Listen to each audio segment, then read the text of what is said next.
Hello guys, in this video I'm gonna explain to you the concept of dependent current source. So we know the current source. The current source, for example, like this. Let's take an example here, 4 amperes. So that's a current source. It's a source.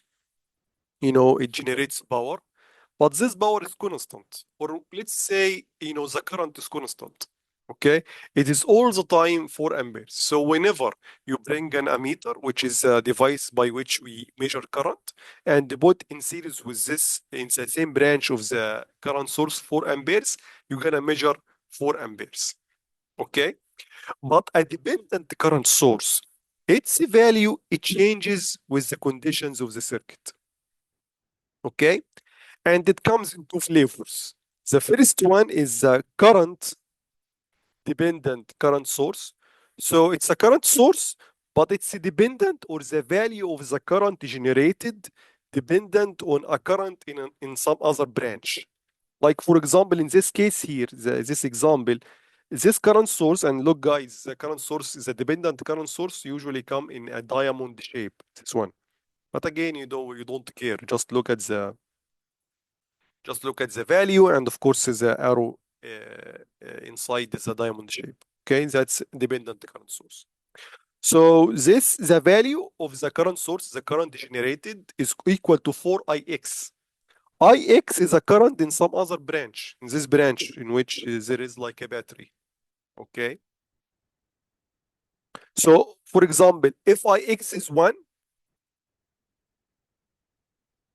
then this guy will be 4 amperes. If Ix is 2, this guy will be 8, 4 by 2 times 2, and so on. Okay. And when you deal with it, you deal with its value that carries unknown, which is Ix. So you have to find Ix in most cases, of course. Now, the other flavor is the voltage dependent current source. It's again current source, again, same symbol, the diamond shape, it's arrow in the middle, but its value now is a dependent on a voltage in some other, on some element in the circuit. It can be anything. So, for example, here is a voltage on R2, this resistance R2, with this polarity, negative here, positive here, is Vx. So again, if Vx is 1 volt, then this guy will be 4 amperes. Okay. If Vx is, for example, 2 volt, so this guy will be 4 by 2, it's 8 amperes. And so on. Okay. So let's take a very simple example. I'm going to take 2 examples. Let's start by a simple one, very simple one. So in this example here, we want to find Ix. Okay. Ix is this current in here that is flowing in the 30 ohm resistor. We have here a dependent current source, which is this guy, and its value is 2Ix. So it's dependent on this current that flows in the 30 ohm resistance.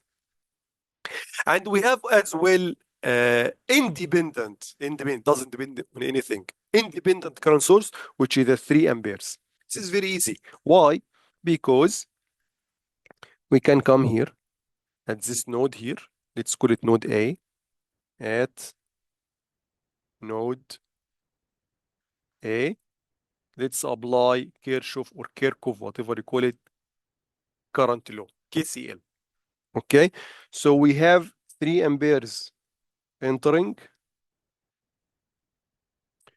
We have the 2Ix coming from this dependent current source is also entering, so 2Ix. So let's just write 3 amperes, just not 3 amperes. So nobody think A is a variable or some unknown that we don't know. So 3 plus 2Ix, because both are going into the node, equal to Ix, because Ix is going out of the node. Okay. So this equation here has one unknown. One unknown. That's why it's very easy example.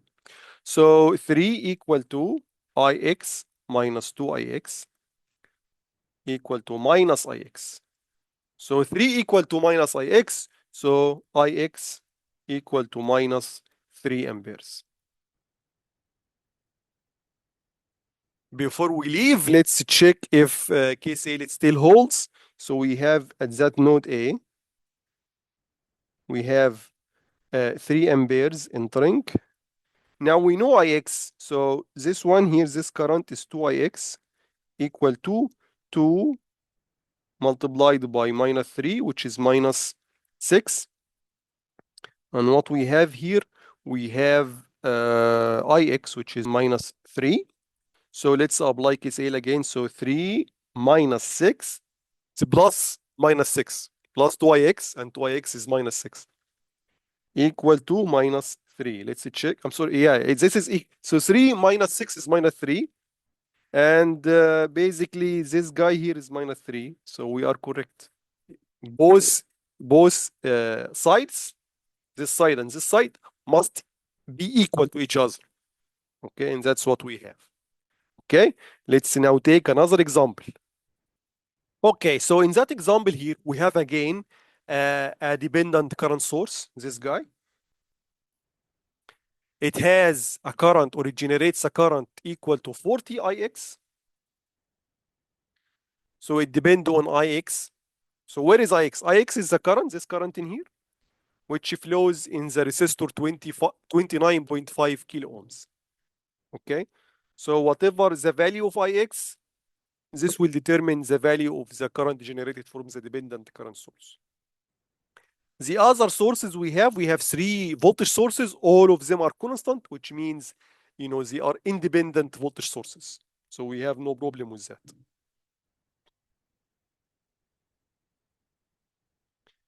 And it asks for the value of Ix. So that's basically the unknown that we should determine, and also the voltage across the current source, which is V, this guy. And it defines its positive and negative. So the negative is here, the positive is here. So you can't assume once you are given a problem with defined current direction and voltage direction, you can't assume. Okay. And also Ix is flowing from left to right. So again, you can't assume that. Okay.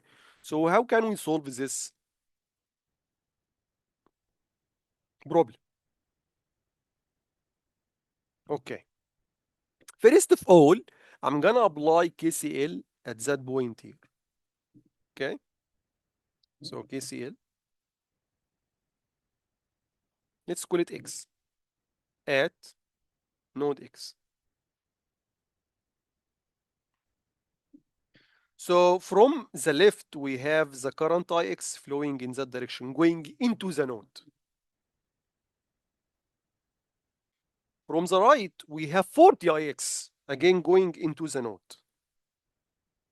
And let's call this current I. So I is going out. So look, guys, I assumed it's a direction. I assumed it from top to bottom because it wasn't given.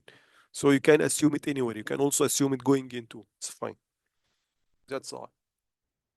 So from that, what is going in, which is Ix plus 40 Ix, equal what's going out, which is I. So I is equal to 41 Ix. So that guy here, 41 Ix.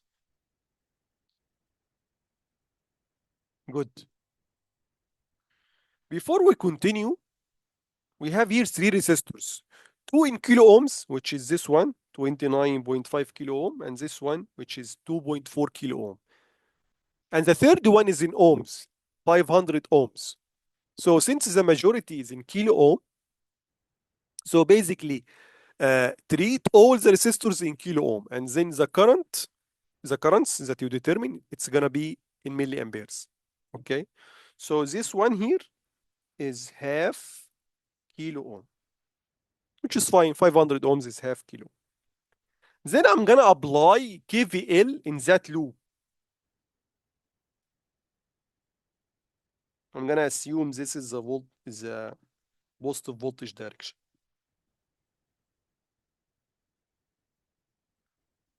Okay, so apply, let's call it loop 1, for example.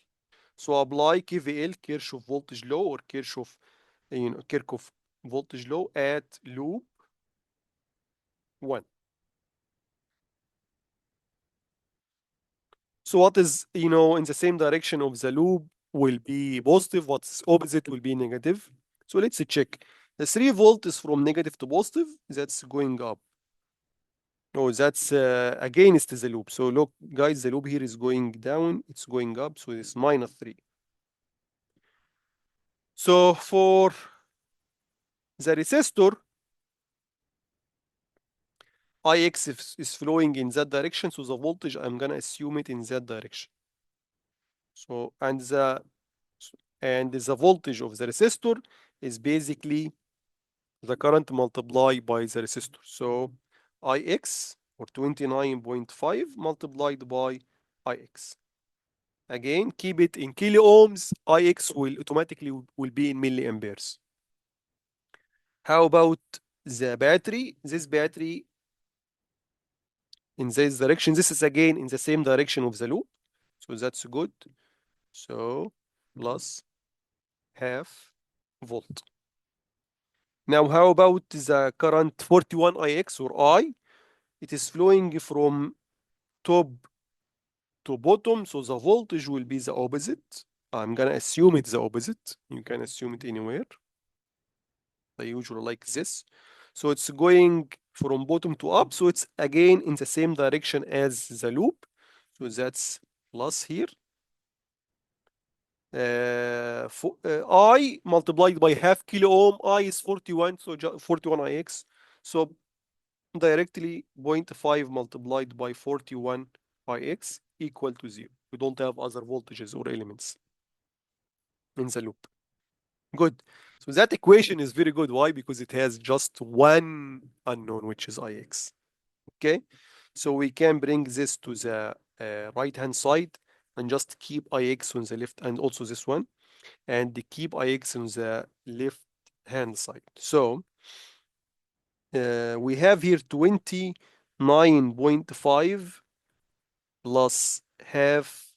So keep it just this. Yeah, keep it just this. So 29.5 plus half multiplied by 41 equal to, this will be 3 minus half. 3 minus half.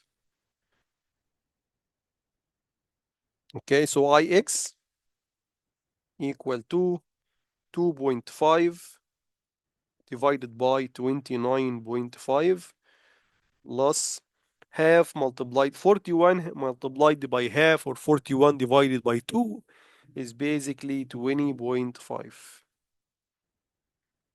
So let's calculate this very quick.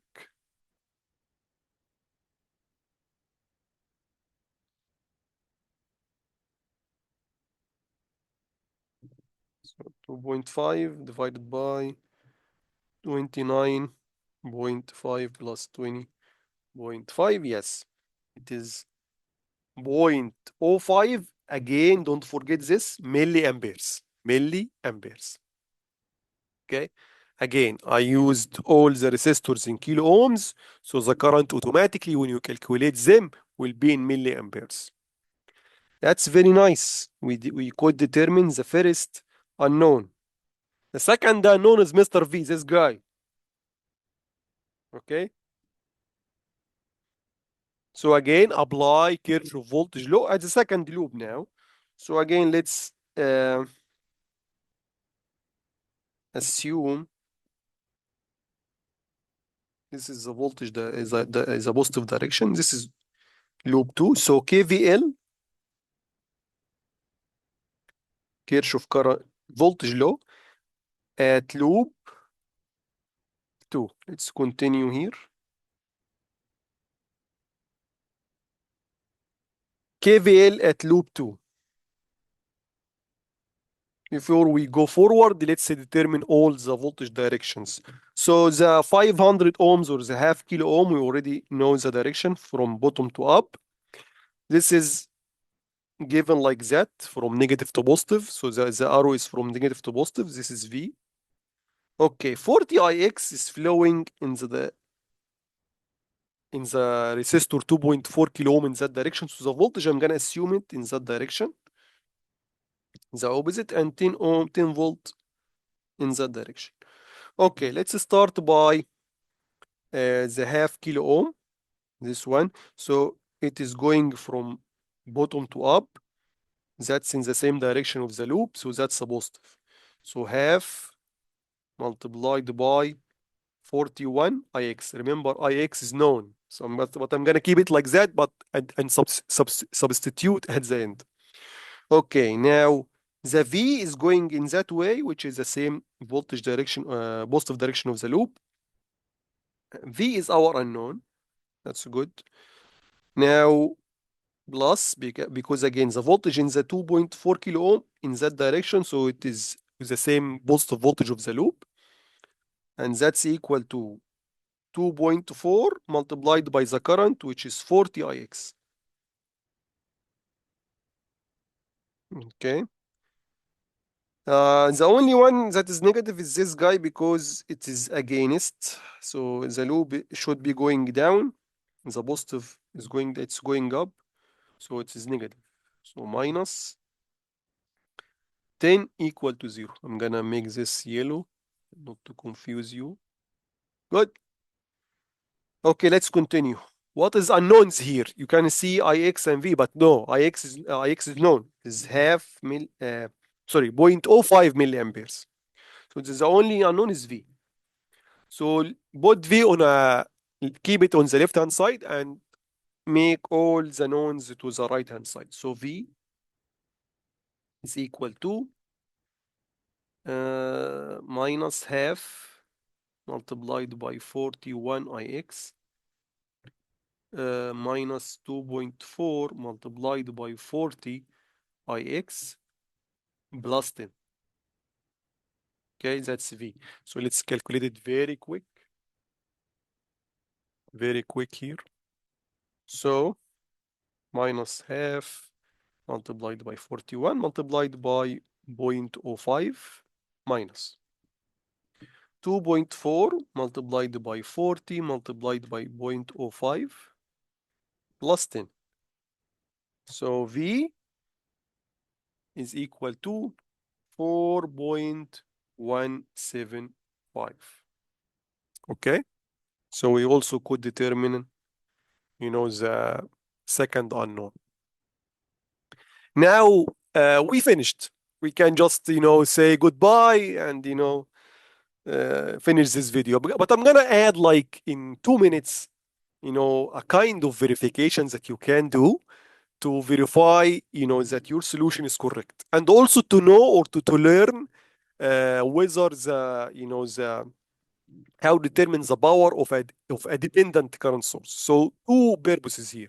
Okay, so I'm gonna verify that my solution is correct and also show you how to determine the power of a dependent current source or a dependent source in general. So to determine the power of a dependent source, you just treat it just like any other source. So again, it's a generated power. Okay, so it's so when you balance the power between generated and consumed, you put it on the generated side. And again, to the law of conservation of energy says that the power generated is equal to the power consumed or dissipated. Okay, so let's do that. So I'm gonna start by the generated power. So number one, generated power. We have four sources, three voltage sources and one current source, and this current source is dependent current source. Okay, so B generated equal to, let's start by, I'm gonna do this in another color, the 3 volt. The 3 volt have a current which is Ix. Ix is 0.05. Good. Then we have this.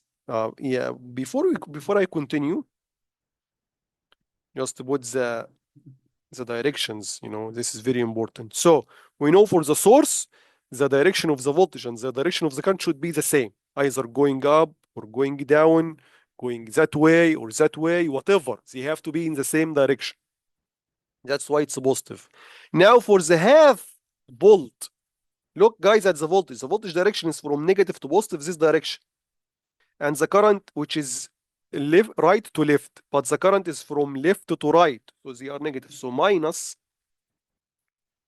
half multiplied by, again, the Ix, which is 0.05. How about the current source? The current source, again, they are opposite to each other.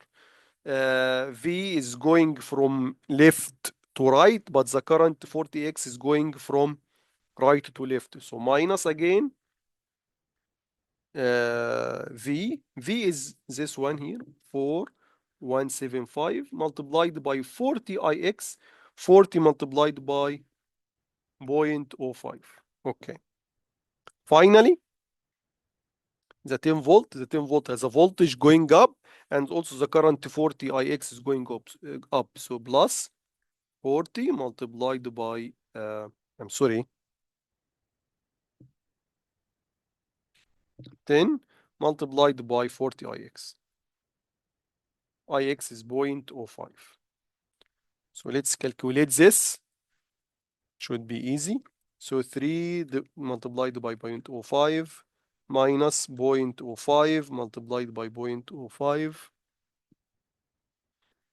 minus 4.175 multiplied by 40 multiplied by 0.05 plus 10 multiplied by 40 multiplied by 0.05. That's basically 11.775 watts. So the power generated is equal to 11.775 watts. Now, how about the power dissipated or power consumed? Let's call it dissipated because it's more famous to say dissipated. Okay. So we have three resistors. Okay. So the power dissipated will be dissipated or basically transferred into thermal power or thermal energy in that three resistors.